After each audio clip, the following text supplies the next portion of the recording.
Quote, Apollo, as ethical deity, exacts measure of his disciples, and to be able to maintain it, he requires self-knowledge. And so, side by side with the aesthetic necessity for beauty, there occurs the demand, know thyself, and nothing in excess. Consequently, overweening pride and excess are regarded as the truly hostile demons of the non-Apollonian sphere, hence as characteristics of a pre-Apollonian age, that of the Titans, and of the extra-Apollonian world, that of barbarians. Because of his titanic love for man, Prometheus must be torn to pieces by vultures. Because of his excessive wisdom, which could solve the riddle of the Sphinx, Oedipus must be plunged into a bewildering vortex of crime. Thus did the Delphic god interpret the Greek past. End quote. Those are Nietzsche's words from Birth of Tragedy, section 4. In this passage, Nietzsche describes Apollo, the Delphic god, who has many names, many manifestations in the ancient Greek religion.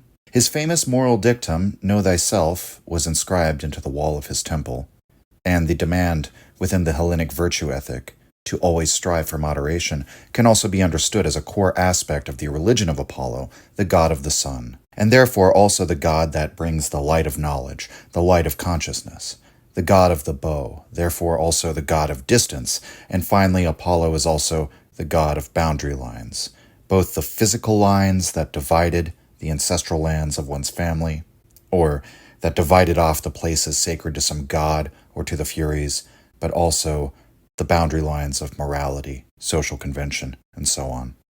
But Nietzsche understands the Hellenic Greeks as, like all ancient civilizations, emerging only into this Apollonian frame of mind based on order, division, moderation, and self-knowledge after overthrowing titans and slaying monsters. By this time, the Greeks who founded their cities, who won great victories and fought the Trojans and so on and so forth, were spoken of as great heroes or as demigods, and their definitive trait was their excessiveness, that they were excessive in everything they did. They possessed their definitive character traits in the extreme, living as someone hewn from a single stone. Much of Nietzsche's book, Birth of Tragedy, is an attempt to square these two elements of ancient Greek culture. On the one hand, its marvelous excesses that we see in the obsession with war, the twisting sinews of their sculptures, which sort of immortalized these expressions of hatred and agony, and the excessive drive to competition and to rivalry, the endless agonistic struggle between citizens of the Greek polis to determine who would be the best. And this excessive obsession with competition would spur them on to greater and greater works of artistry and also Olympic physical mastery. And then, on the other hand, the rigid boundary lines of their mores, the clear-sighted aptitude of the Greek for regularity of line and form and thought. And, Nietzsche brings up, the straight lines and regularity of the Corinthian columns, right? And above all this, their demand for self-knowledge and the emergence of philosophy and the sciences in ancient Greece. Nietzsche's hypothesis, his reconciliation of these two aspects of the Greek psyche, is that the great genius of the Hellenic culture is that it takes the Dionysian energy, the Hellenic excess, and binds it within the magic circle of Apollo's order. And the way they achieved this was through the art form of tragedy. In tragedy, the most excessive expression of suffering and horror, in which all good intentions go to the devil, all faith in reason and order dissolves into madness and despair. And paradoxically, we find that this spectacle is enjoyed by those life-affirming, sober, clear-sighted Greeks. The chorus that appears in every tragedy acts as yet another wall, another boundary line between the orderly, conscious world of the Hellene and the world depicted by tragedy, which is the dissolution of order, the destruction of the conscious subject. Today, we're going to examine one of the tragic figures that Nietzsche mentioned in that quotation that we began with, and look at the development of this tragic character across the two Oedipus plays of Sophocles. That character obviously is Oedipus, and those plays are Oedipus Rex and Oedipus at Colonus. These are part of the Theban trilogy. Those are 3 plays that take place starring characters from Thebes, and with a rough continuity, although it must be said that they were written out of order. They contain some discrepancies because they were not originally planned as a trilogy. In fact, the subject matter of the story concerns a widely known legend that existed long before Sophocles dramatized it in these two plays. And in a way, the adaptation that Sophocles offers of the Oedipus myth would be akin to an English author dramatizing the quest of King Arthur or Robin Hood.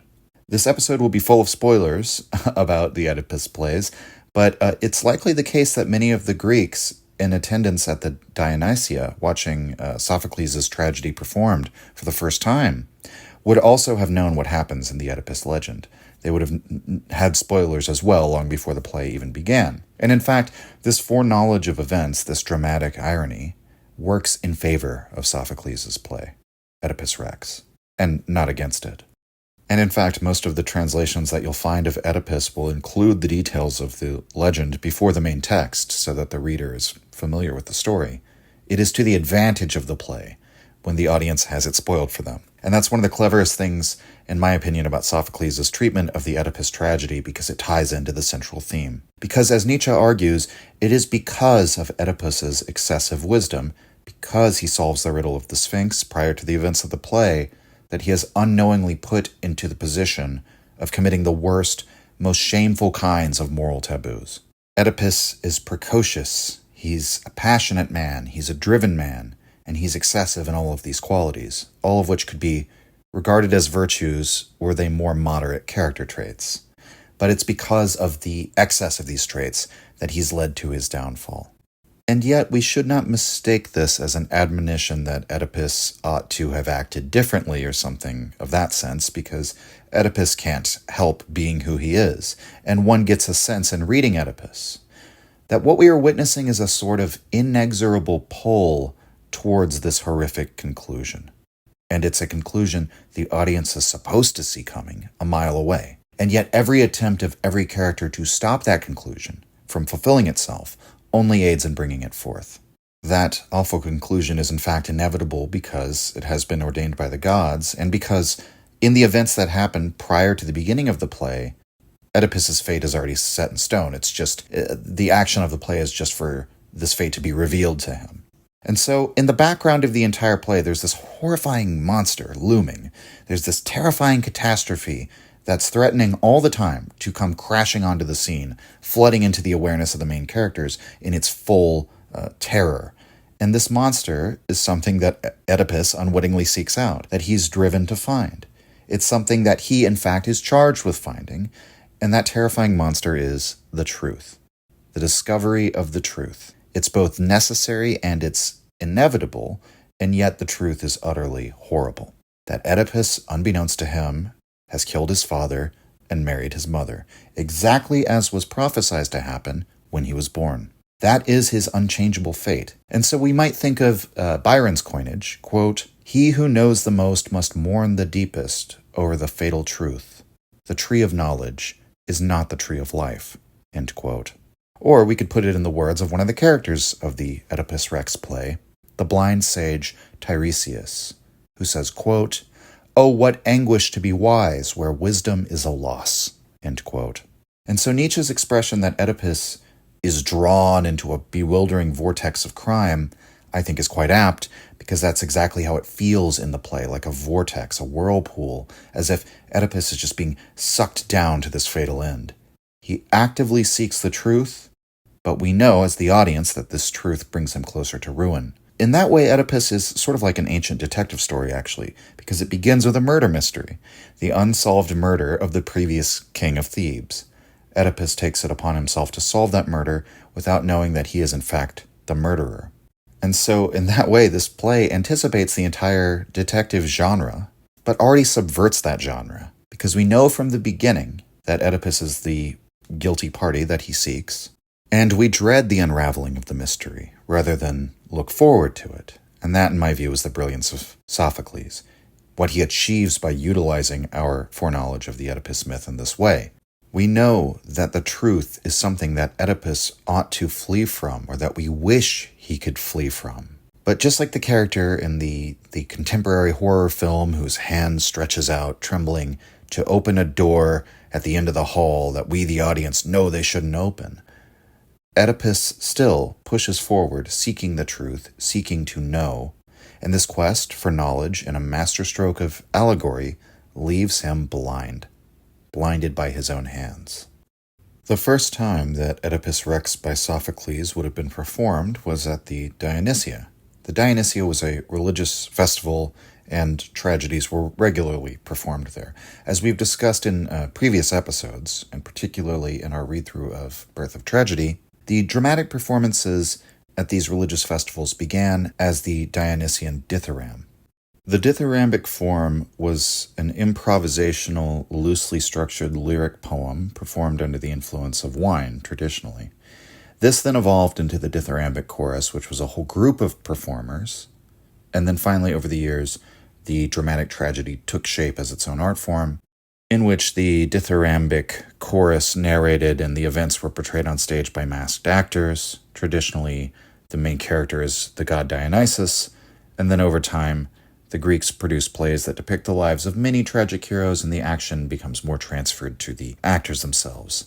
The chorus plays sort of seemingly a secondary role, although, as Nietzsche points out, it's the foundation, the entire foundation of tragedy, so the chorus is actually of great importance. But by the time of Sophocles, the Dionysia was a multi-day event in which bulls were led in a procession into the theater, and then dithyrambs and tragedies are performed, and then there were performances by musicians and poets, and all of these performances are judged, and that was one of the sources of great rivalry and competition between artists and playwrights. And then, at the conclusion of this, the bulls are sacrificed, and a drunken, revelrous procession paraded through the streets.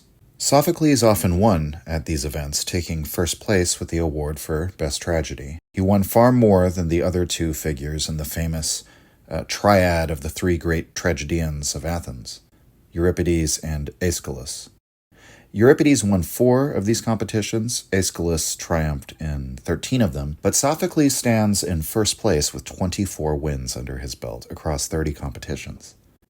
Aristotle called Oedipus Rex the model tragedy, and its legacy is that of the most famous of all the ancient Greek plays, although it is funny to note that Oedipus Rex didn't actually win the competition at the Dionysia that year. It took second place. So the most famous play that echoes down through the ages as the definitive work of the tragic form by the greatest tragic playwright of Athens was not a number 1 hit in its time. But Aristotle praises the tragic as the highest art form in his Poetics, and he praises Oedipus Rex as the best tragedy, because it's what he calls a complex story form insofar as it marries reversal of the situation and recognition.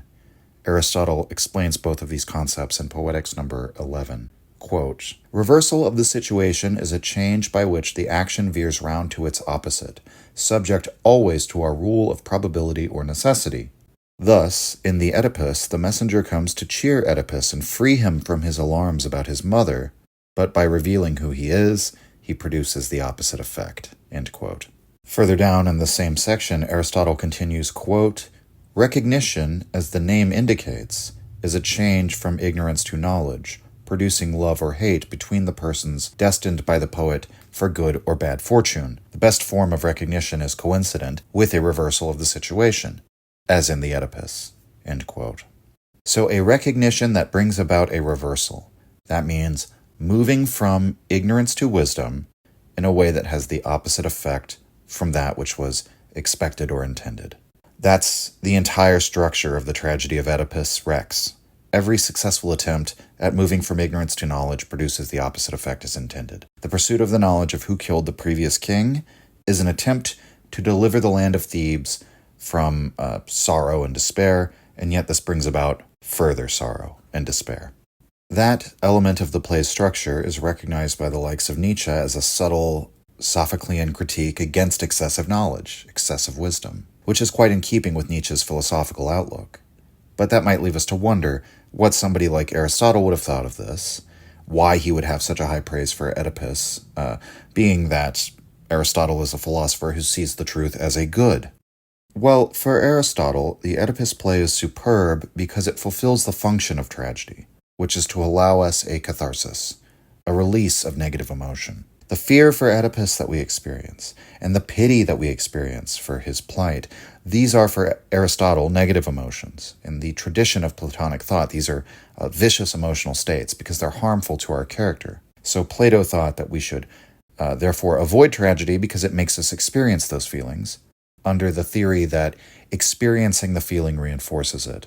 Aristotle's opposing perspective to that is that by indulging in dramatic tragedy, we purge those feelings, so that by experiencing the negative emotion, we discharge it. And whichever of these perspectives we may happen to find convincing, the point here is that Aristotle sees in Oedipus the maximal possibility for heightened fear and pity, the maximal possibility for, therefore, the catharsis, the purging of those feelings.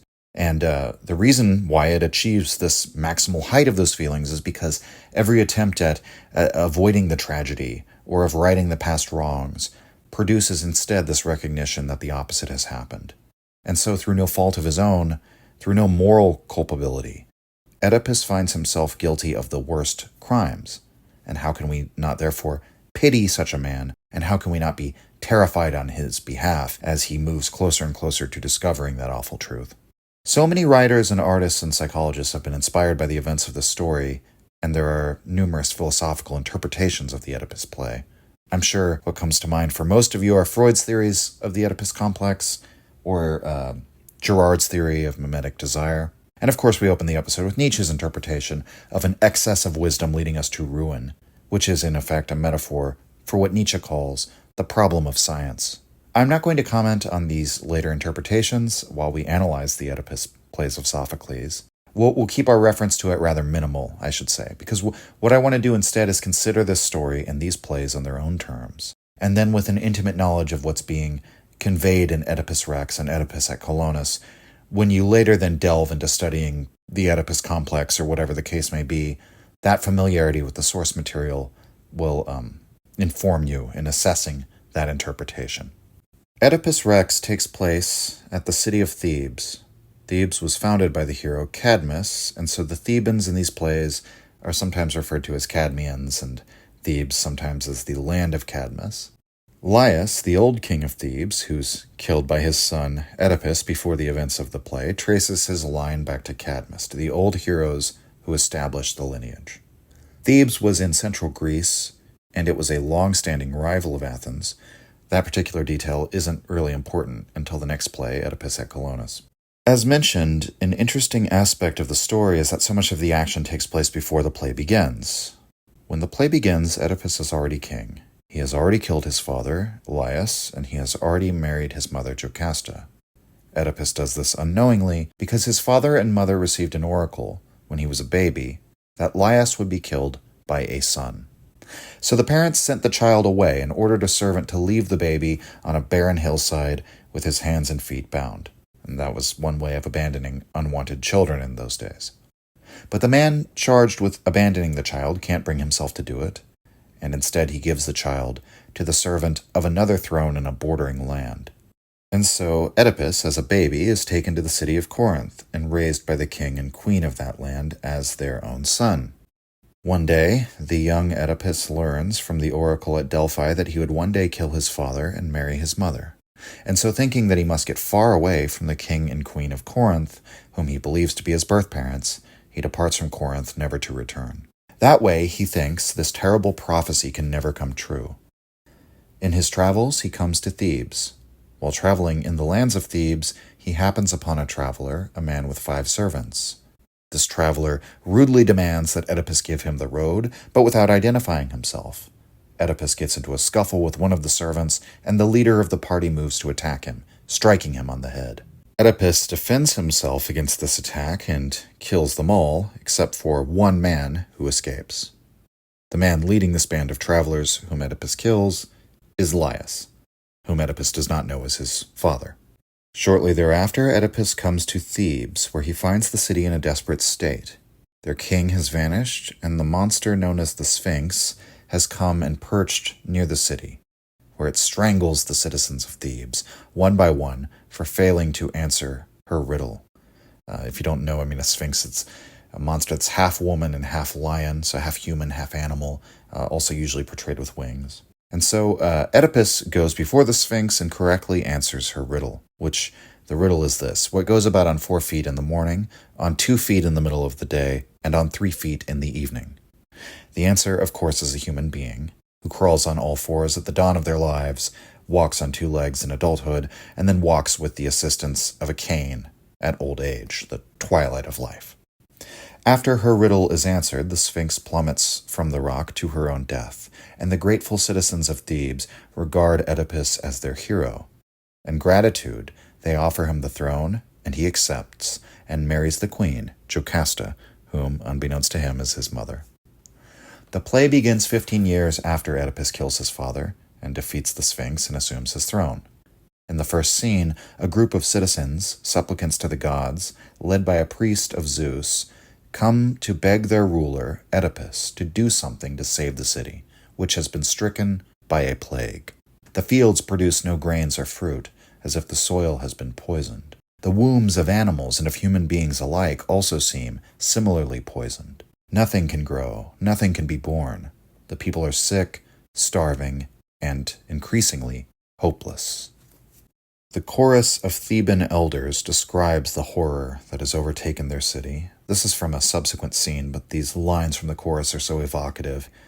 Quote, "Sorrows in a legion, sorrows none can cipher, no shaft of wit or weapon for a people stricken, shriveled soil and shrinking, wombs in childbirth shrieking, soul after soul like fire beats upward, soaring to the god of the setting sun.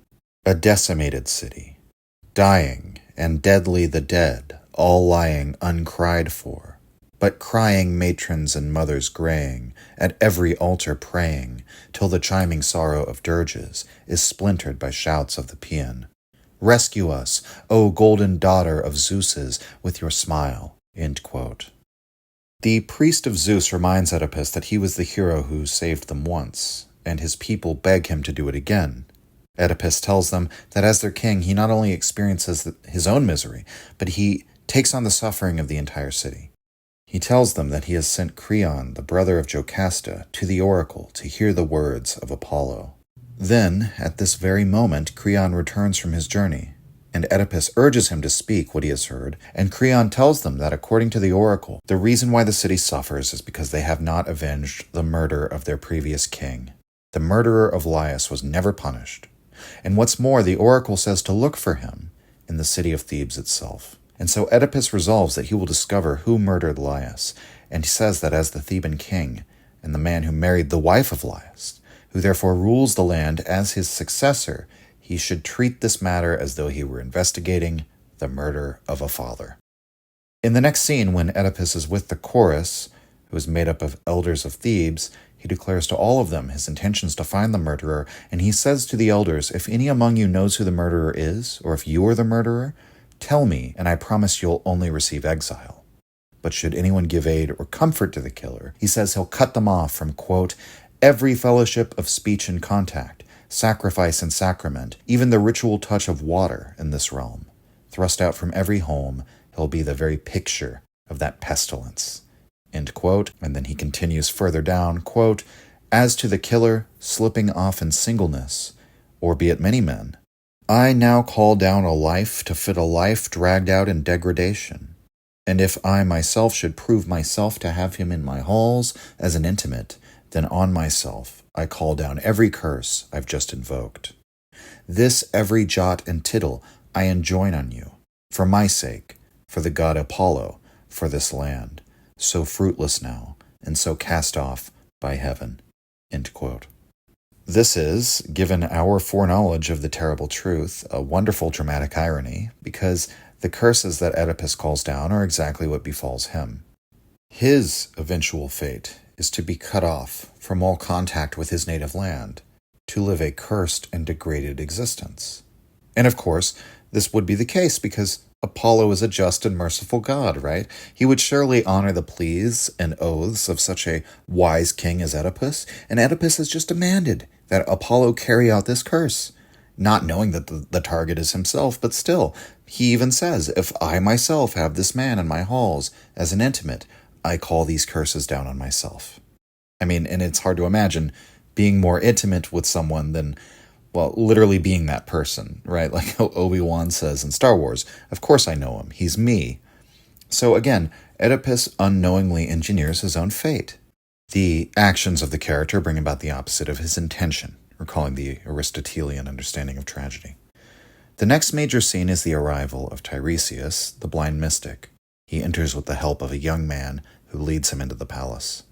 Creon sent for the old mystic at the request of Oedipus, and Tiresias is immediately resistant to even being in the presence of Oedipus. He knows that nothing good will come of his revelation of the truth to Oedipus. He knows that this is a detective story that simply leads further and further down into an abyss of disgust and shame and sorrow. And so again, the tension in the story is almost never that we, as the audience, or even the other characters in many cases, do not know the truth. In fact, as an aside, as we go on, there are several lines that imply that Oedipus and Jocasta, both independently and at different times, come to the terrible conclusion of their own accord. Both of them have moments of recognition where they say in so many words, oh no, I think I know what's happened. But no, that can't be true.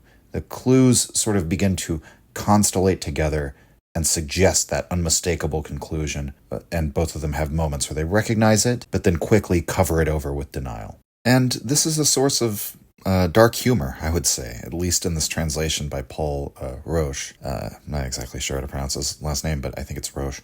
That's the translation I'm using, by the way.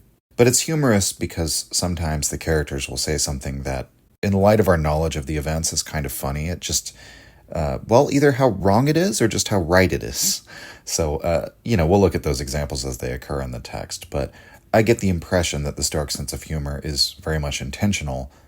It's almost inevitable that the situation would be darkly humorous. I mean, a common dramatic source of humor, since time immemorial, involves an unwitting character sort of walking into a terrible situation. And so Oedipus begs Tiresias to tell all of us what you know. And he quickly discerns, this man does know something, but he's not telling it. And Tiresias says, just wait and the truth will come out in time. And Oedipus insists, why not tell it right now then? And the old man still refuses. And eventually Oedipus alleges, I think you're the murderer. Now maybe this is just an interrogation tactic.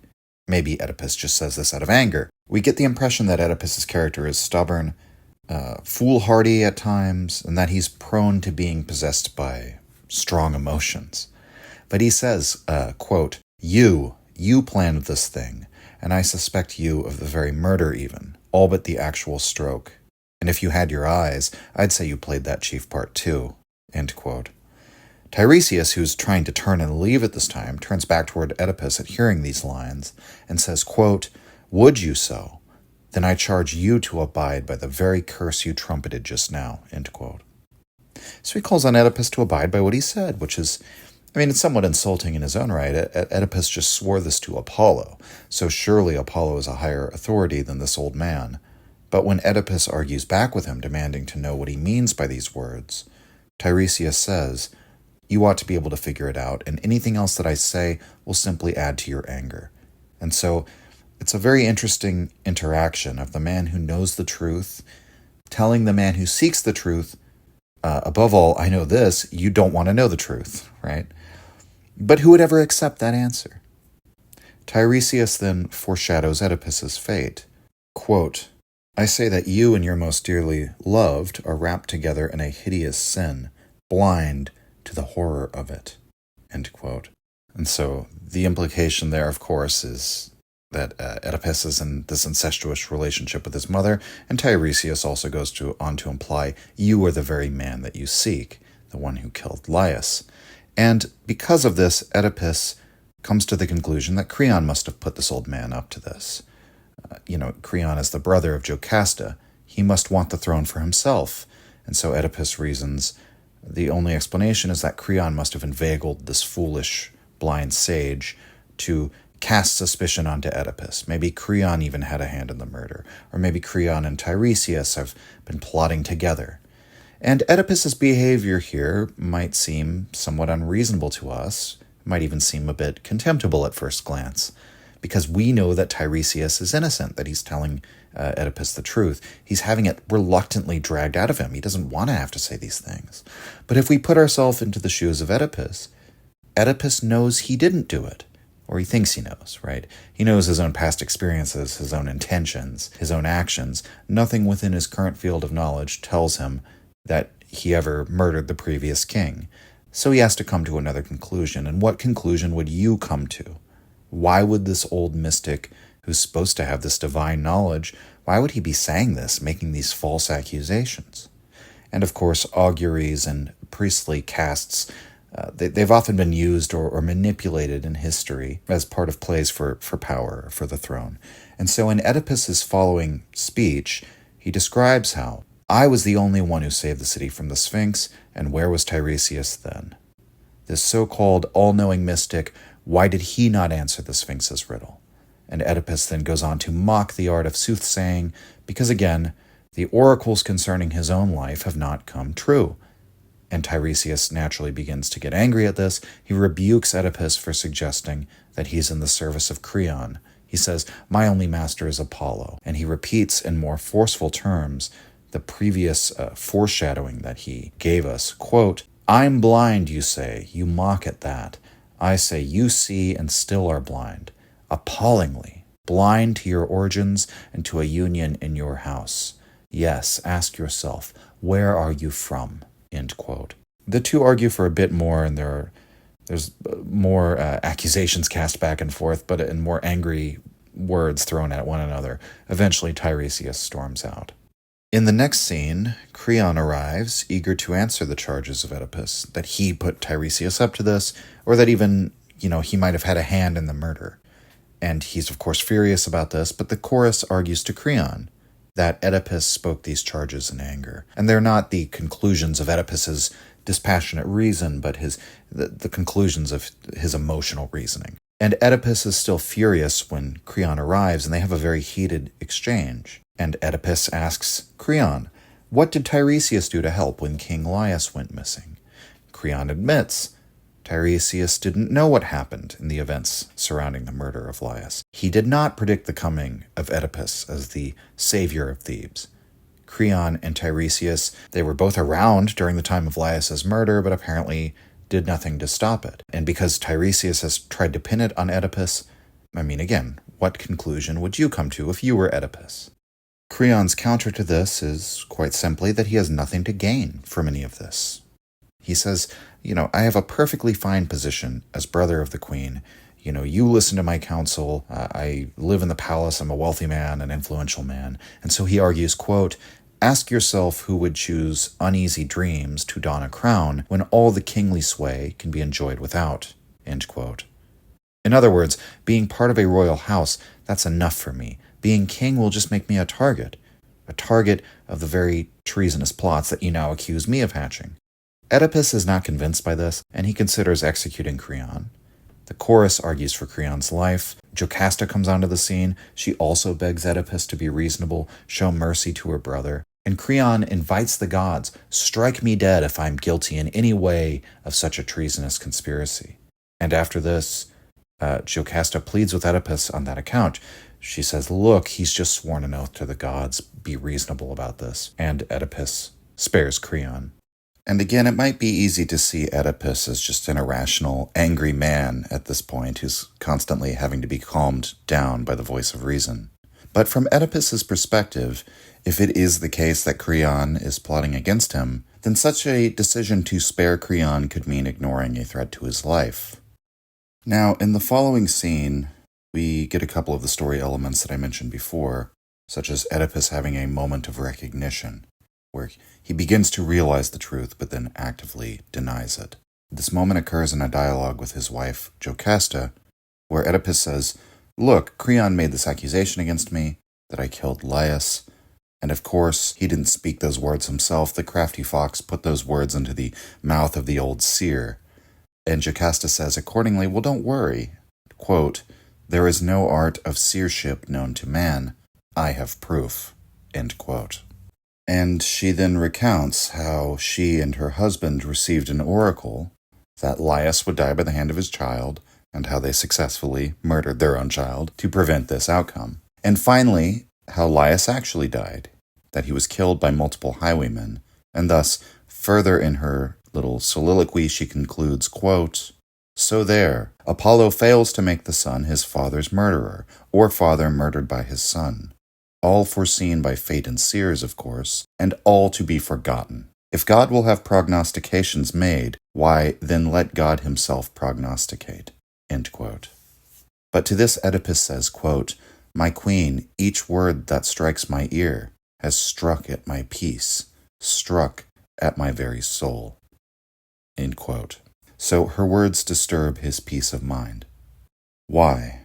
Well, when Jocasta recounts how Laius died, she says it was at a place where three highways meet. In other words, a fork at the road. These words cause Oedipus to remember something, and it shakes him to the core. And Jocasta asks him, quote, "What pale memory passes now?" Oedipus: "Laius was killed. I thought I caught the words, where three highways meet." End quote. And Jocasta's answer indeed confirms that all of the details are correct as Oedipus remembers them. That this incident occurred shortly before Oedipus arrived in their city, and it happened just at the place where Oedipus remembers encountering several men, getting into an argument with them, and killing them. And Oedipus says at this moment, quote, "O Zeus, what plaything will you make of me?" End quote. So he knows. The possibility just there flashes before his mind. He asks Jocasta for details, and she recounts how only a single man survived the encounter, and he returned to the palace, and he saw Oedipus ruling in place of Laius, and he begged Jocasta to let him go to the country and live a life as a shepherd. So when he saw the man who slaughtered the king and the king's guard ruling where the king once ruled, he said, "I've got to get out of here. Please send me away to the country."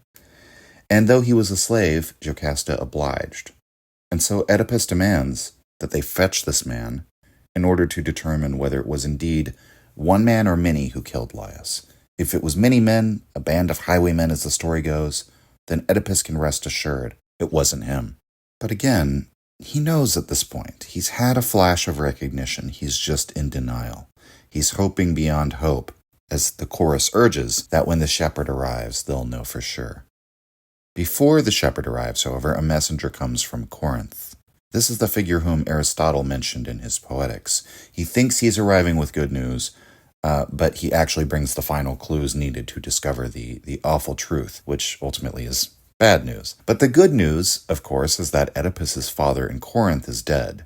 His surrogate father, that is. And so Oedipus can't be the one to kill him, and the prophecy that caused Oedipus to flee his homeland was therefore in error. Oedipus says, quote, "Well, my wife, I am done with delving into Pythian oracles, this jangled mongering with birds on high, which foretold, yes, had it all arranged, that I should kill my father. Ha! He's dead, and under sods, whilst here I stand, my sword still in its scabbard. May he rest in peace, with all those prophecies, worth nothing now, in Hades' halls." Jocasta: "Worth nothing, as I told you even then."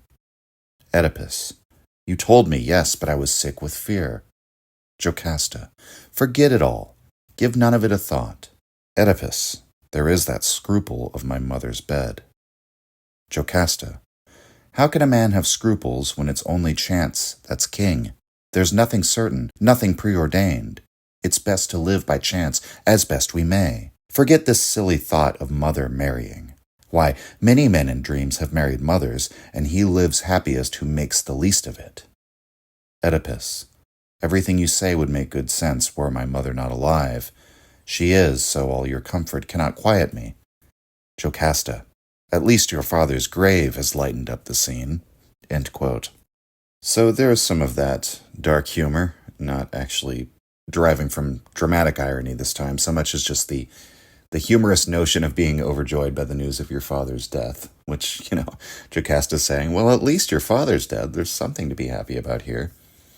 But there's an interesting philosophical notion underlying this, where Jocasta argues chance is the true king over human affairs. not divine providence, not fate. And in light of what we know as an audience, this is a ridiculous thing for her to say within the universe of this play. And in the Greek religion, the Moira, fate, was enshrined even above the gods. Even Zeus can't change the preordained course of fate. It reigns over all things. And we might think of Nietzsche in his lectures on the pre-Platonic philosophers, in the lecture on Democritus, where he takes issue with Democritus saying that everything in the world is ruled by chance within a material universe. Nietzsche argues that what actually rules is purposeless necessity, as he calls it. In other words, that physics doesn't operate by random chance, but by necessity, by definite forces which do not act arbitrarily, but in a reliable manner. And thus, while the fate that governs the world is not teleological for Nietzsche, it's not part of a grand moral story, it's not part of the story of man's salvation by God or something like this, the term fate is nevertheless a better description of the human condition than, say, random chance. The Greeks feel the same way about reality, and their outlook was very influential in Nietzsche's philosophy. And so Jocasta's declaration that it is all random chance is somewhat blasphemous in a way, not because it flies in the face of a divine plan for the betterment of humanity or something like that, but because the Moira's supremacy over the affairs of the humans and of the divine. The Greeks live in a world of personified deities and spirits, but they believe in this concept of necessity, such that Oedipus is always destined to do the things he does, commit the crimes that he does, because that was the inexorable pull of his fate. And the gods predict these things, in the words of the translator Paul Roche in his introduction, because they were always going to happen. The events don't happen because the gods predict them. The gods predict the events because they're going to happen. And this conception of fate is key to understanding Oedipus and the point of the story, which in some sense is the point of all Greek tragedy. And it's why Aristotle sees Oedipus as the model tragedy. It's why Nietzsche draws upon the story elements in Birth of Tragedy. We get the sense from the opening scenes that Oedipus, relatively speaking at least, is a good king. His people seem to like him. They seem to trust in his abilities, to look to him for help in their darkest hour. So he's a good leader. And of course, he's a wise king. He solved the riddle of the Sphinx after all. And his wife seems to love him. And in the subsequent play that we'll look at, Oedipus at Colonus, his children seem to love him, or at least his daughters do. So the moral of the story is not that Oedipus made bad moral decisions out of his own free will. Such a thing might be possible in a world that is ruled by chance. That the world that Jocasta asserts here in this dialogue. In a world of pure chance, why couldn't there be an uncaused cause, like, say, one's free will? Free will is the kind of thing that can exist in a world of chance because the will becomes this sort of arbitrary thing that can act outside of necessity, we might say. But a world ruled by fate dispenses with free will. It sort of laughs at free will, and also thereby laughs at morality as the road to the good life. That's the Socratic notion, right? Knowledge equals virtue equals happiness. And this accounts for the great hostility of the Socratics against the tragedians, because Oedipus being a good king and a wise king, a fine husband and father, none of that matters. None of that can save him from his fate. That is the true horrific insight of Greek tragedy, the inevitable suffering, degradation, and dissolution that befalls all great people and all great things, regardless of their virtues or their morals, or even their value to society.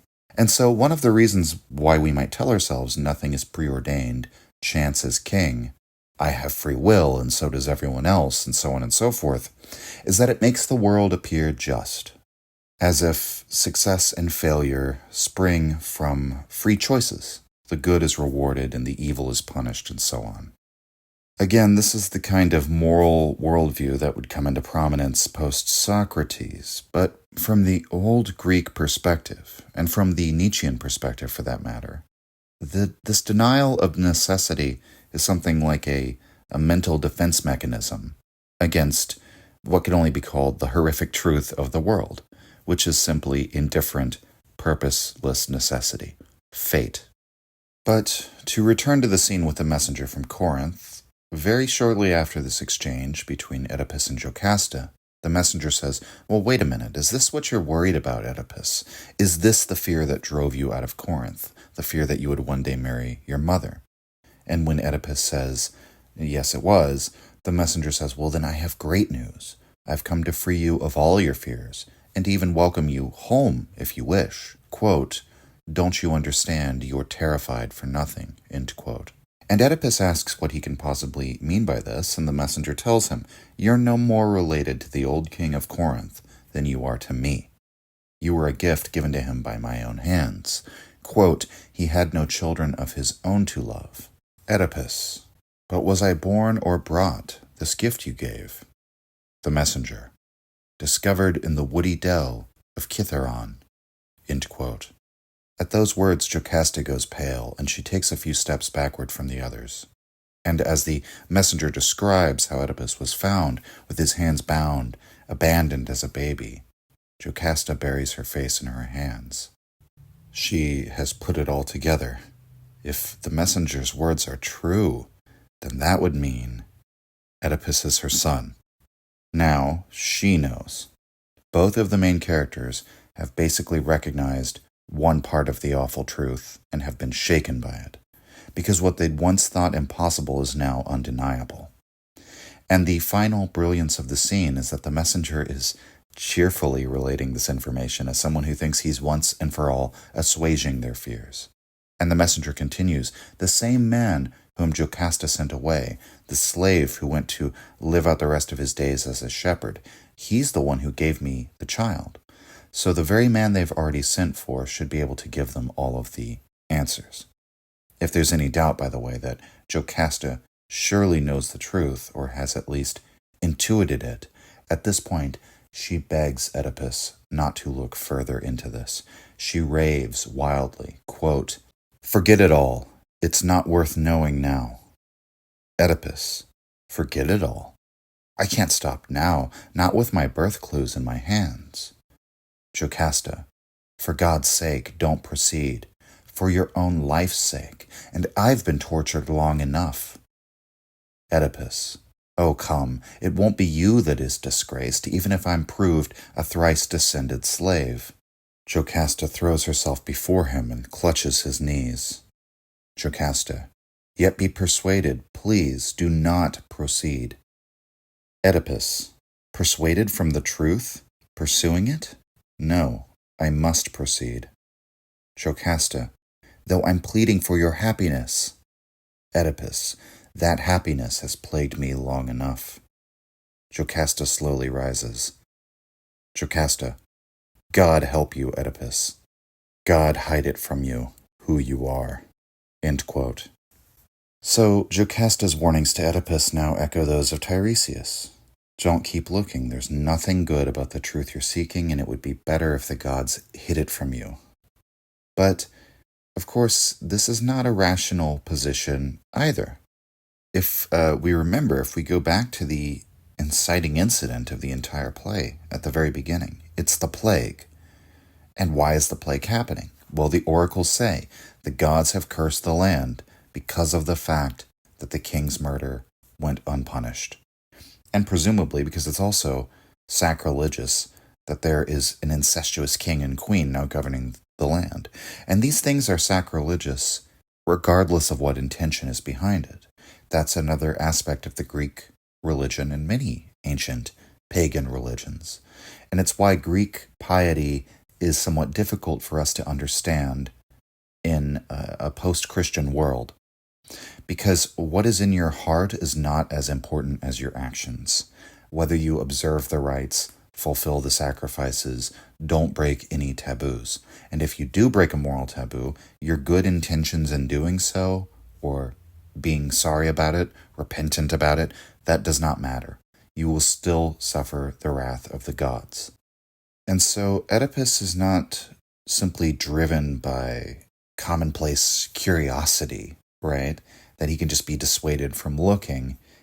He really has a need to know for the sake of his kingdom. And at this point, for the sake of himself, of knowing who he really is, now that he's found out that his who he thought were his birth parents aren't his real parents. And above all, he simply says, "I can't stop now. Happiness be damned." Consequences be damned, I have to proceed. He feels this inexorable pull.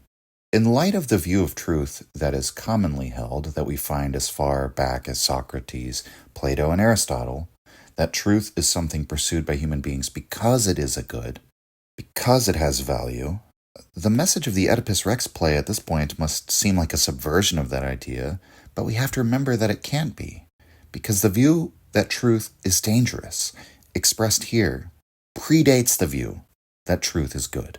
Here we have an example of a man who must seek the truth, who must know, and Jocasta's plea that he simply forget about it.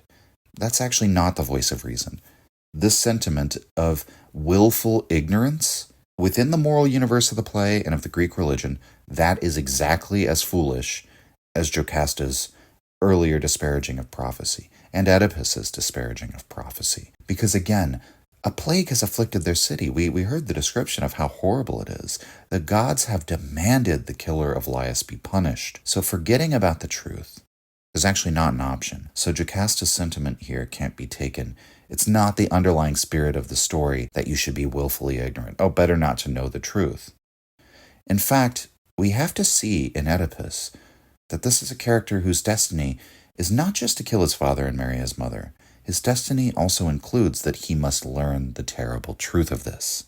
It's a calamity, but it's not a calamity you can voluntarily choose to avoid through conscious intention. But these elements of the story, I think, are what Nietzsche really distilled from Oedipus Rex. That this insight is Nietzsche's sort of interpretation of the wisdom of Sophocles. Truth is not a good, but ignorance is not an option. So we'll move on with the play. Finally, the shepherd arrives, and they question him, and he reluctantly admits when he was charged with abandoning the baby boy, he couldn't do it, out of pity. He gave the newborn to a man from the neighboring kingdom of Corinth, and he confirms, yes, it is the messenger who stands before them now. And the messenger says to the shepherd, look, there is your baby boy standing right there. And the shepherd is also reluctant to confirm that fact, and Oedipus threatens to kill him if he doesn't. And finally, the shepherd relents and admits, it's all true. He'd wished to send the young Oedipus far, far away, but as it has turned out, that very action was part of the tapestry of causes and effects that created this awful fate. He says to Oedipus, quote, for if you are the one he says you are, make no mistake, you are a doom-born man. End quote. And Oedipus has a 1,000-yard stare as he processes this information. And finally, he stumbles forward as he utters the words, quote, lost, ah, lost. At last it's blazing clear. Light of my eyes, goodbye, my final gaze. My birth, all sprung revealed from those it never should. Myself entwined with those I never could. And I the killer of those I never would. End quote. Oedipus then turns and runs into the palace, and while we don't see the action happen, the audience has then recounted the story of what happened to Oedipus and Jocasta. The reason for why a lot of the action in these plays happens in retrospect isn't just because the authors loved showing flashbacks. It's because, as Nietzsche put it, the Greeks loved to hear people speak beautifully. There's as much storytelling in these plays as there is acting. Oftentimes, because of we might say the budgetary limitations, to put it in modern terms, but really just the limitations of what they could do on stage, it was much better to have someone beautifully and compellingly describe the action as it occurred than to actually show it, because it's not going to look very realistic. But so we learn after the fact what happens as Oedipus runs into the palace. The queen took her own life by hanging herself, and then Oedipus, upon discovering her body, takes the pins from her golden brooches that are from her dress, and then he holds them up and rams them into his eyes. Quote, wicked, wicked eyes, he gasps, you shall not see me nor my shame, not my present crime. Go dark, for all time blind, to what you never should have seen, and blind to those this heart has cried to see. And as the scourge went up, so did his hands, to strike his founts of sight, not once but many times. And all the while his eyeballs gushed in bloody dew upon his beard. No, not dew, no oozing drops, a spurt of black exsanguined rain like hail beat down. End quote. The prophecy of Tiresias comes to fruition, that Oedipus would be as blind as he is. As Oedipus tells the chorus, he pierced his eyes because everything sweet has passed from his vision. Everything good in Oedipus's life has turned to poison. Every event in the tapestry of causes that makes him who he is has produced a God-cursed man, as they've said. And even his family is a reminder of his curse. He cannot look to his children for the same comfort. Even they are marked with that shame because his children are the product of incest. He can't look to his wife for comfort. I mean, his wife is dead, but even if she were alive, the wife he loved was actually his mother. How disgusting. Everything good is just gone. And so Oedipus continues, quote, "What kind of eyes should I need to gaze upon my father's face in Hades' halls? Or my unhappy mother's? Or eyes that could be the eyes that saw my children's faces? Joy? No, no. A sight of pain engendered from these loins." End quote. Creon eventually arrives in the scene. He is to become the new ruler of Thebes, and he is magnanimous and merciful. And while Oedipus asks to be exiled, Creon says the oracles must say whether Oedipus should be allowed to stay or whether he should be sent away. They will leave the decision up to the gods. And Creon says that surely now Oedipus cannot disbelieve in what the gods say, because everything the gods prophesied has now come true. And he leaves Oedipus in the custody of his daughters Antigone and Ismene. The story concludes with these lines from the chorus. Quote, "Citizens of our ancestral Thebes, look on Oedipus, the mighty and once masterful, elucidator of the riddle, envied on his pedestal of fame. You saw him fall, you saw him swept away. So, being mortal, look on that last day and count a man not blessed in his life until he's crossed life's bounds, unstruck by ruin still." End quote. That's a very famous line from the Oedipus play, which, rendered in a more paraphrastic way, the last sentence means a man can't be called lucky until he is dead, until you know the full story of your life. You never know if, in light of later events, things that happened earlier that you regarded as fortunate at the time will actually be regarded as unfortunate. It seemed fortunate at the time for Oedipus to encounter the Sphinx and be able to solve the riddle, win himself a kingdom and a wife. But that was the worst decision he ever made. He just didn't know it yet. Obviously, Oedipus Rex ends on a supremely pessimistic note. That's the pessimism inherent in Greek tragedy as Nietzsche saw things, a stark confrontation with suffering, with impermanence, with everything good slipping away. The Oedipus story is intended to be a limit case, the upper limit of the worst possible tragedy that could befall a human being. That not only have the worst possible things come to pass in your life, but it happened by your own hand. As mentioned before, the next part of the story, Oedipus at Colonus, does not share a strict continuity with Oedipus Rex. It was one of Sophocles' final plays. The story takes place some 20 years after the events in Oedipus Rex. And, as I mentioned, there are some inconsistencies, or we might even say retcons, that Sophocles makes, such as that Creon's rule has been challenged by the two sons of Oedipus, who are now contending for the throne, and that perhaps partially because of this, Creon has now turned against Oedipus, even though he seemed to be quite magnanimous with him at the end of the last play. Oedipus is now in his mid to late 60s, but he looks much older. He's obviously blind and frail, and he's led from place to place by his daughter Antigone. He lives now in disgrace as a beggar and a drifter with no permanent home. The play, Oedipus at Colonus, begins in the early hours of the afternoon in late April. Antigone leads Oedipus up a rocky path to the edge of a forest at a place just outside of Athens. There they find the statue of a hero on horseback named Colonus. They stop there to rest and are quickly accosted by a local who informs them that this is sacred ground. The statue of Colonus and the surrounding wood is the domain of the Erinyes, also called the Eumenides or the Furies, so it's often rendered in English. They are chthonic spirits or gods. They're tied to a patch of earth. They are associated with wrath, and thus the locals would naturally not wish to allow some random beggar or foreigner to come and defile their sacred ground.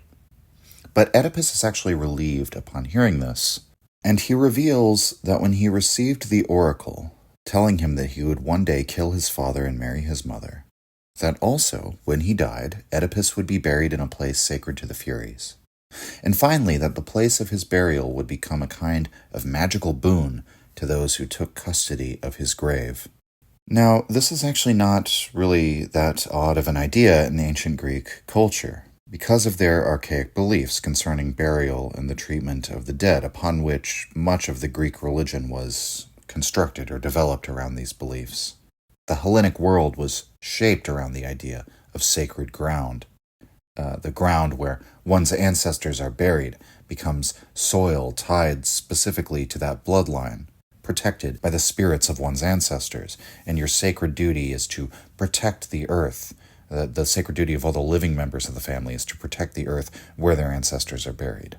This developed into the belief that a really powerful or famous hero or genius or great king, what have you, a great person, right, would leave behind some kind of spiritual power tied to their remains or at their place of burial long after their physical body had died and decayed away. There's a great passage on this in Fustel de Coulanges' Ancient City that concerns this concept. I don't believe we touched upon this particular point or read this particular passage in the episodes we did on the Ancient City. We did a two-parter on that book by Fustel de Coulanges. If you're interested in ancient history, especially ancient Greek or Roman history, you'll probably very much enjoy that episode, so go back and look that one up if you haven't heard it already. But in chapter 4 of the third book, Coulanges writes, quote, "It was a great piece of good fortune for a city to possess the bodies of men of some mark. Mantinea spoke with pride of the bones of Archas, Thebes of those of Geryon, Messene of those of Aristomenes.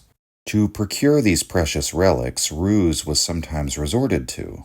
Herodotus relates by what unfair means the Spartans carried off the bones of Orestes.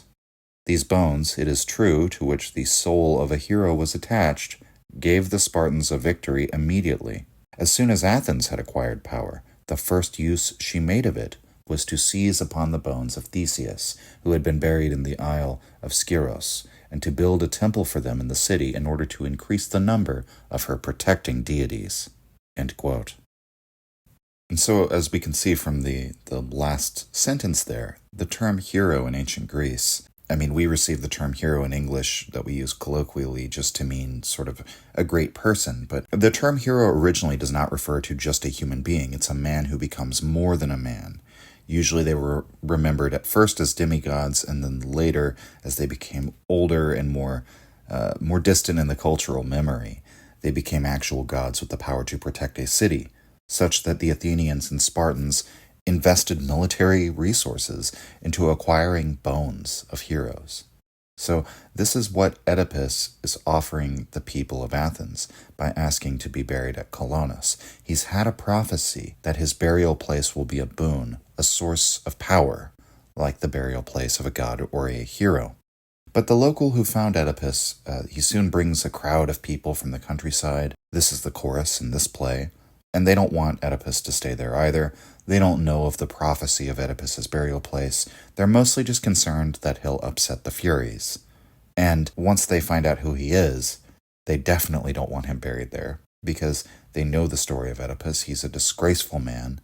He committed the worst crimes imaginable. Clearly, this person is cursed by Apollo. Antigone pleads for them to let Oedipus stay and simply rest. We just want to stay and rest for a while. And the crowd says, look, we have pity for both of you, but we can't risk divine displeasure. And that's probably been Oedipus's usual reception for the past 20 years. Oedipus later says, when describing how he and Antigone have traveled, that they are, quote, often roaming through tangled woods, barefoot and hungry, often soaked by rain and scorched by sun, end quote. But Oedipus makes a strong argument to the crowd for why he should be allowed to stay. He praises Athens as a sanctuary of the lost and savior of the oppressed. He says, "You may have heard stories about me and about the curse upon me, but nothing I did was done as an intentional crime." And so Oedipus asks the chorus, "What has been my crime? What have I done? All I have done is suffered." Quote, "Oh yes, it's not myself that you fear, not what I've done, for what I've done is simply suffer. If I may touch upon that story of my mother and father, which I know is what frightens you. And yet how was I the sinner?" End quote. And he argues that, in fact, his killing of Laius was not a crime at all. He says he was provoked to self-defense, quote, "in such a way that even if I acted with full knowledge, even then it never could be called a sin." End quote. So, in other words, I was just traveling down the road, and when Laius and his men struck me and acted aggressively against me, presumably trying to kill me, I acted in self-defense, and even if I'd known in that moment that it was my father, I did not act as a murderer. As the chorus continues to question him, Oedipus repeats that he's innocent of any charge of intentional incest either. And when they shout that he's a sinner, he counters, "I am no sinner." Simply that, quote, "a gift was given me, sad to have won it, and broken my heart with serving my city," end quote. So, again, I didn't go out and try to marry my mother. A gift was given to me. I saved the city from the Sphinx. They gave me the gift of the city and the queen as my wife. And I served that city as its king. And so there's a kind of back and forth between the crowd and Oedipus and Antigone, where they sort of cast all the aspersions upon Oedipus of being a cursed man and a sinful man, and Oedipus and Antigone insist again and again that Oedipus himself is blameless. He may be a cursed man, he may be of a cursed family line, but Oedipus himself is without guilt, without fault, without sin. And so Oedipus at Colonus provides this important interpretive nuance in analyzing Oedipus Rex, the first play, because from the perspective of its author, Sophocles, as established in this sequel, Oedipus is not to be taken for a sinful man. He's not someone deserving of their fate because they sinned. Sophocles precludes that from being the moral of the story. And so with this, the chorus is actually convinced to at least wait for their prince to arrive, at which point Oedipus says he will tell the prince of the graces that he has brought with him, and that then, quote, "shall everything be told and all made plain," end quote. Shortly thereafter, Antigone's sister and Oedipus's other daughter, also his sister, Ismene, arrives on horseback with a single servant, and she's gone to great lengths to find the two of them. Ismene tells them that Eteocles and Polynices, Oedipus's two sons, have risen against Creon. Eteocles is now in power, and Polynices is now raising an army to attack Thebes and take power for himself. Both of Oedipus's sons have heard rumors of the oracles that wherever Oedipus is buried will be a sacred spot with great power, and so both have designs on obtaining their father's relics after his passing, and then burying him in a spot that will be beneficial to themselves. Meanwhile, Creon's plan is to obtain Oedipus's body and bury it in a sacrilegious manner, somewhere in the outskirts of Thebes, without the proper rites.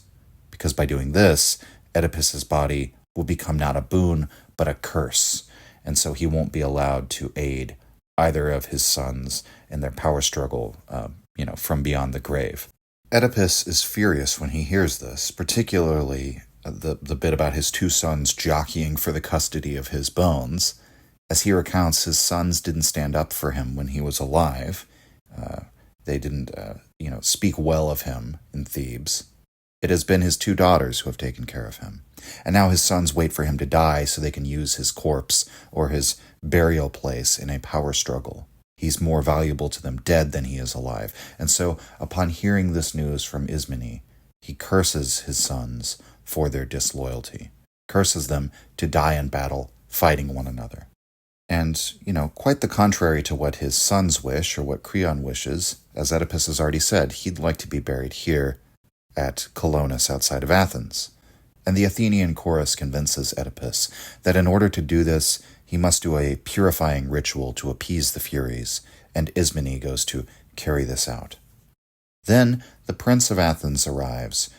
Earlier, when we were quoting from Fustel de Coulanges, he mentioned the Athenians seeking out the bones of the great hero Theseus.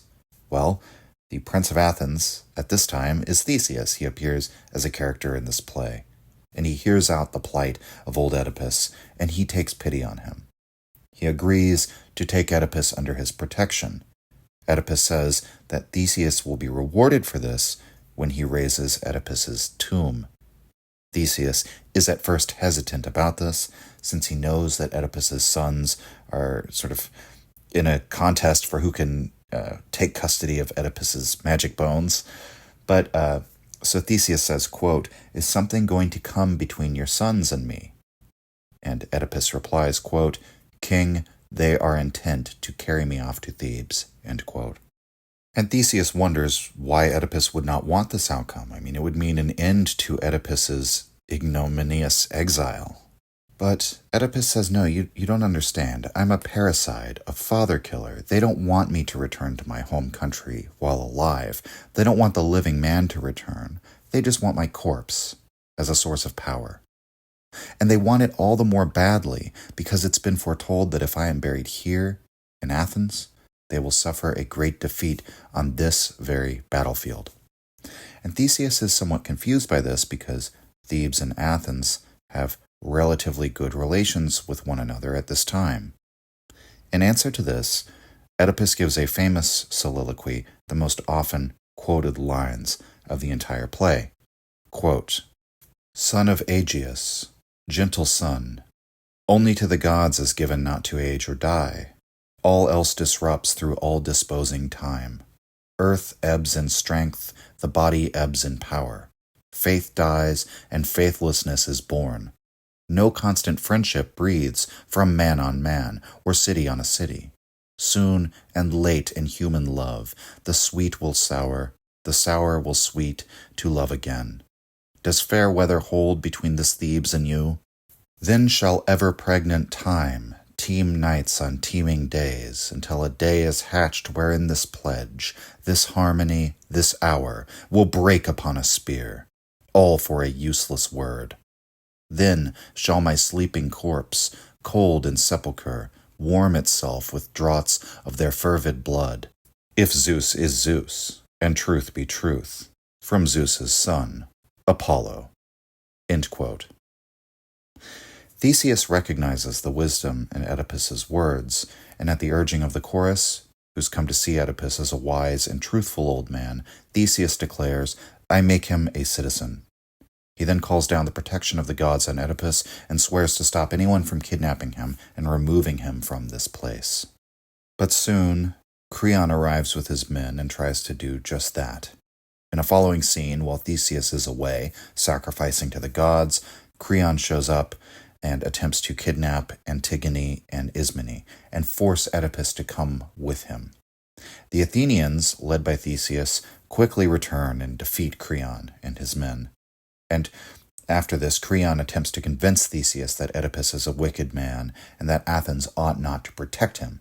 Quote, "I merely thought your people could not love my family so that it would harbor one of them against my wish and welcome here a parricide, a tainted man, a discovered, oh, the filth of it, both bridegroom and his mother's son." End quote. Oedipus, in response to this, once again insists upon his ultimate innocence and blamelessness in his fate.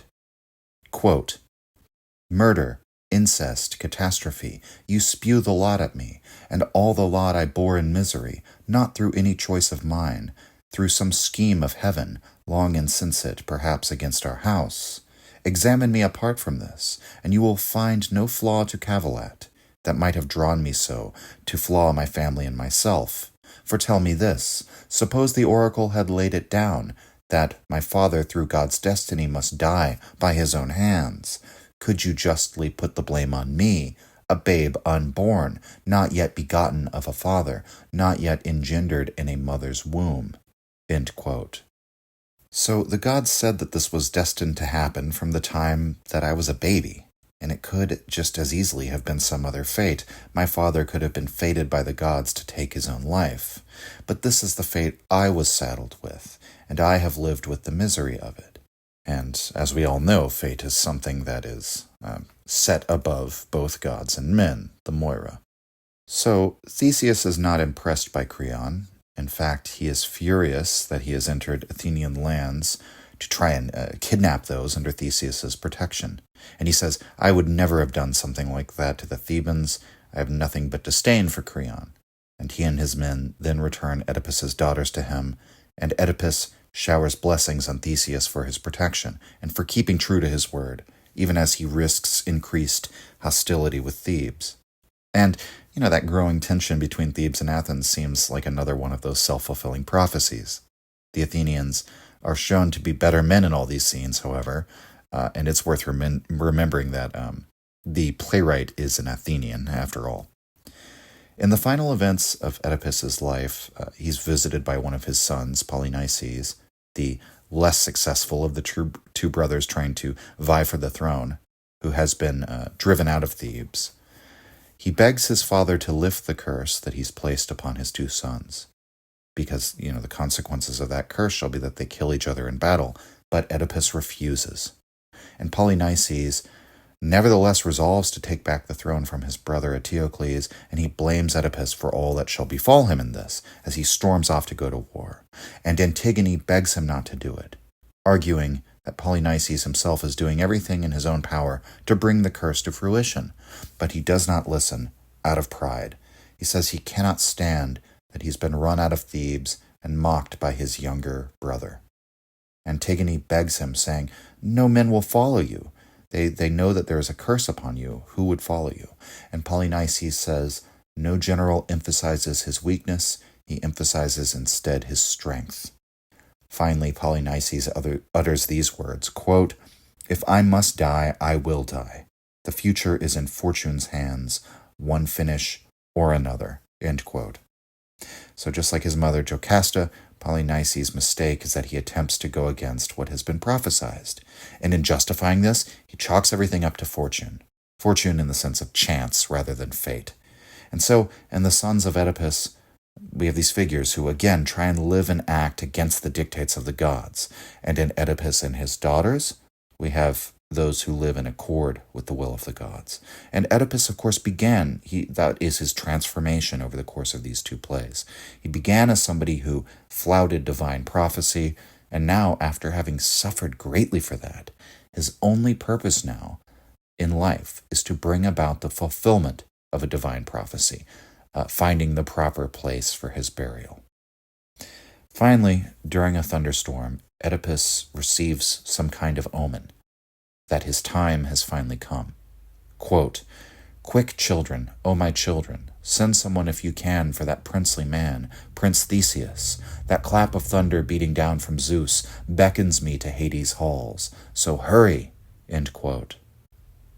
When Theseus arrives, Oedipus says he will walk with him, and only him, to the sacred place where he wishes to be buried. Quote, that place you must not tell to any human being, not where it lurks, not where the region lies. If you would have a shield like 1,000 shields, and a more perpetual pact than spear of allies, no chart of words shall mark that mystery. Alone you'll go, alone your memory shall frame it in that spot. For not to any persons here, not even to my daughters so beloved, am I allowed to utter it. You yourself must guard it always, and when your life is drawing to its close, divulge it to your heir alone, and he in turn to his, and so forever. This way you'll keep your city safe. End quote.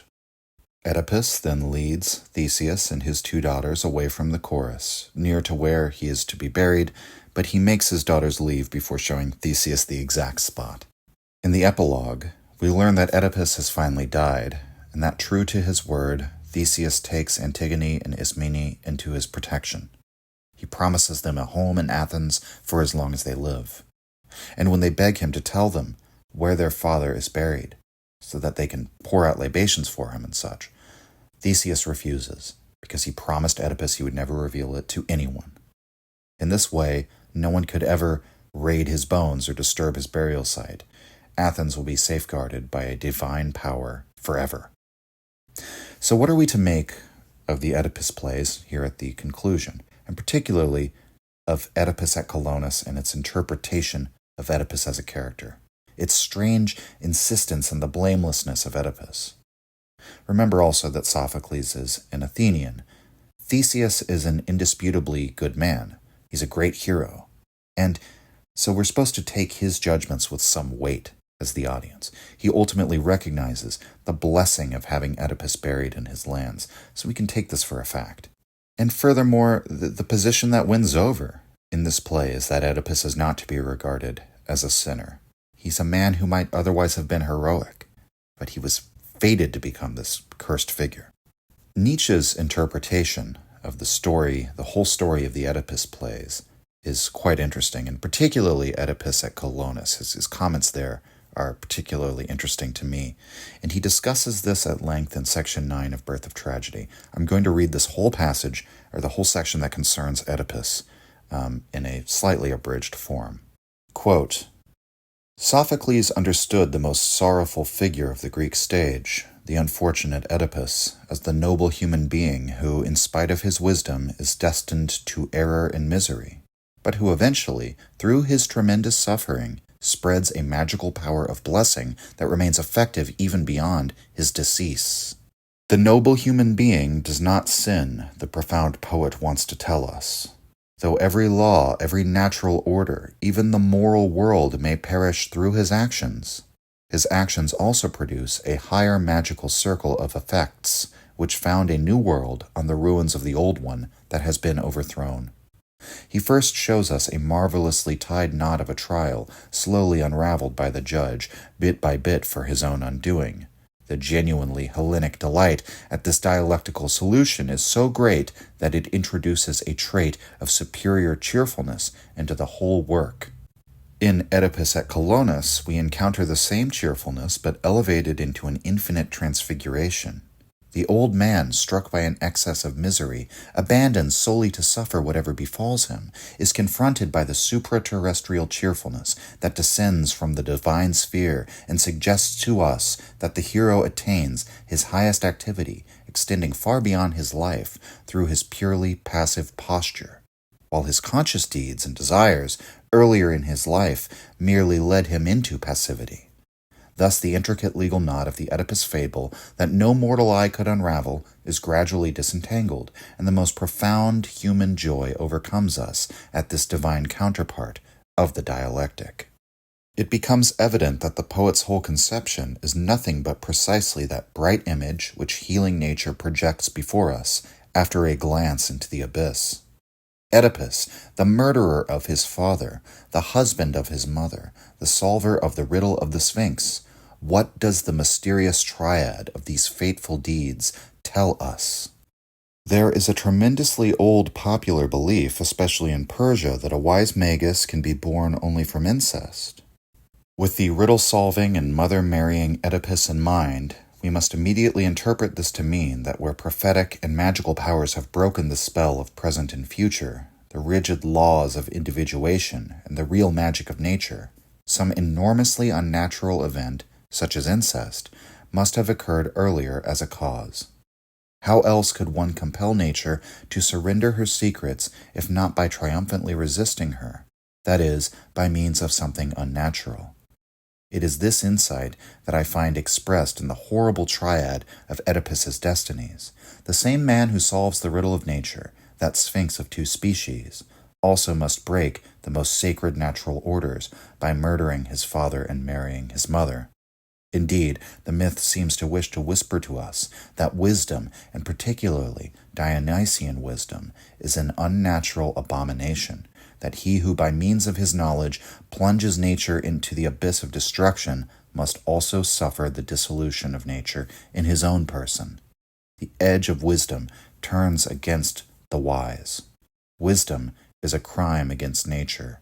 Such horrible sentences are proclaimed to us by the myth, but the Hellenic poet touches the sublime and terrible Memnon's column of myth like a sunbeam, so that it suddenly begins to sound in Sophoclean melodies. End quote.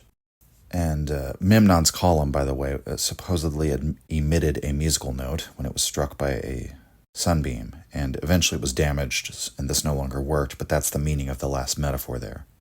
Nietzsche says, the wisdom of the Hellenic poet is that wisdom itself is a crime against nature. And that insight touches the sublime and terrible Memnon's column of myth, the result that it sounds in Sophoclean melodies. So this play, it's an interpretation of myth. The Hellenic poetic spirit, when it touches the pre-existent Greek mythos, produces that terrible insight that underlies the Oedipus play, and yet there's a sort of supraordinate cheerfulness. That's the resounding in Sophoclean melodies. So that is Nietzsche's interpretation. And just to disentangle some of the other points he makes, he speaks of the wisdom of Oedipus as something excessive and thus a vice, the discovery of truth not as a good but as a calamity, but that in fact such an excess of wisdom is inevitably a violation of nature. That's how Nietzsche interprets the incestuous marriage and its meaning in a mythological sense, that when the distinction between past and future is disturbed and blurred by prophecies and foreknowledge, there must be something unnatural as the cause of this, a sort of mix-up of the genealogical chronology, right? A violation of the rule of succession in which the lineage moves backward and forward at once because a son has married a mother.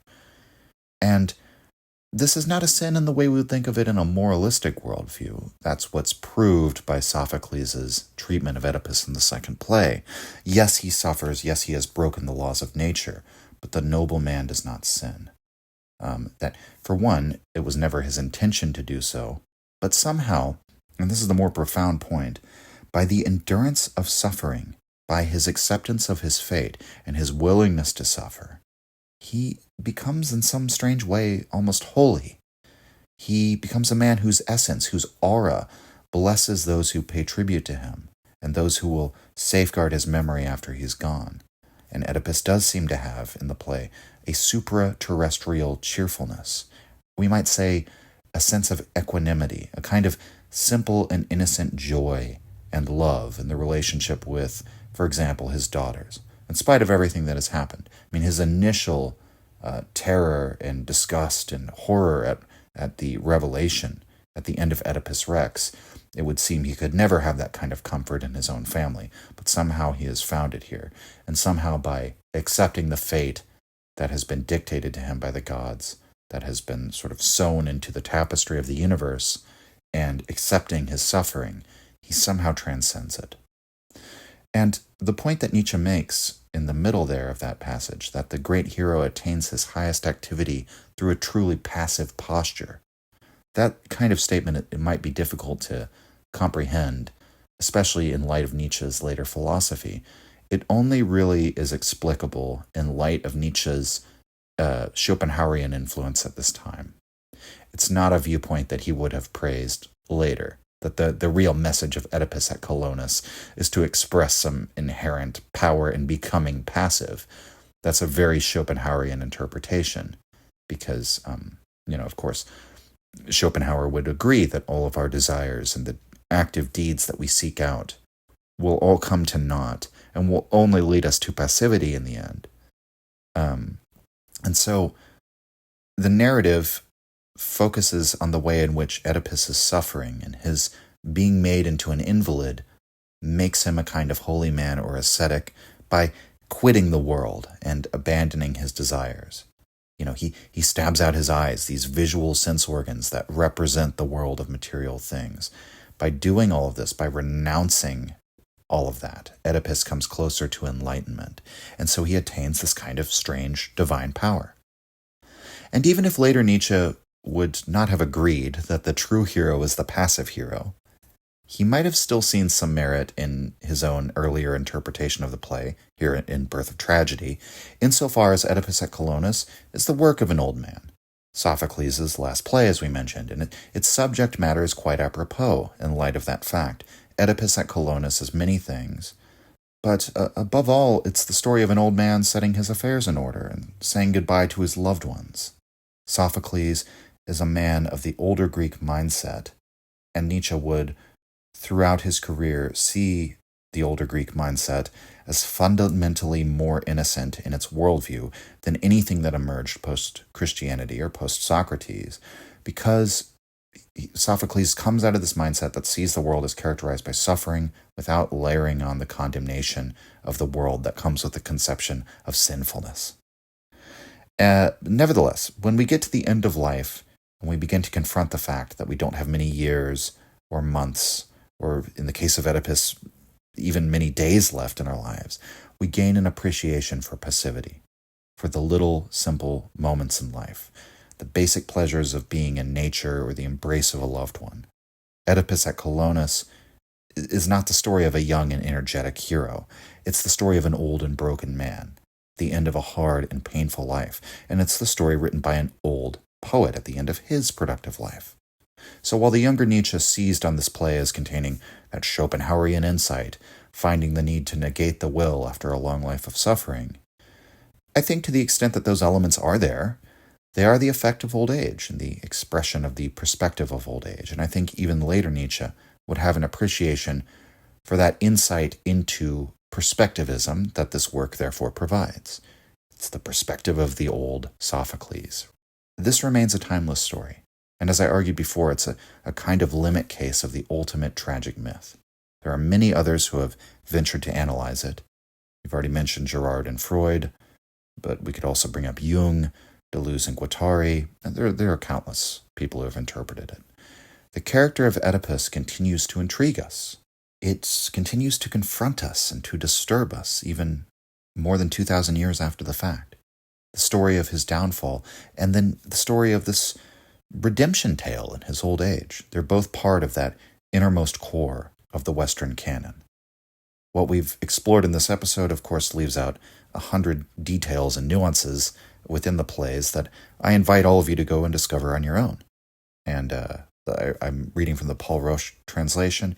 You can also find a great Audible collection. This is the Audible Theater collection. I think if you look that up, it's translated by Ian Johnston, and that's a very natural translation for a sort of very modern feeling retelling of the story. But I highly recommend you go listen to that if you want to absorb Oedipus in a audio form. And if you've enjoyed the story so far, there's also the third part of the story in Antigone, which, who knows, maybe we'll cover that in a future episode, but it seemed like it would kind of take us far afield from the central themes and these two main plays. So that's all, everyone. Folks, I want to thank you for continuing to make the Nietzsche Podcast a huge success. I can't believe how far we've come. We're beginning the 5th season of this thing. If you're listening on YouTube, please like, subscribe, and share. I know I have to go through that whole rigmarole, right?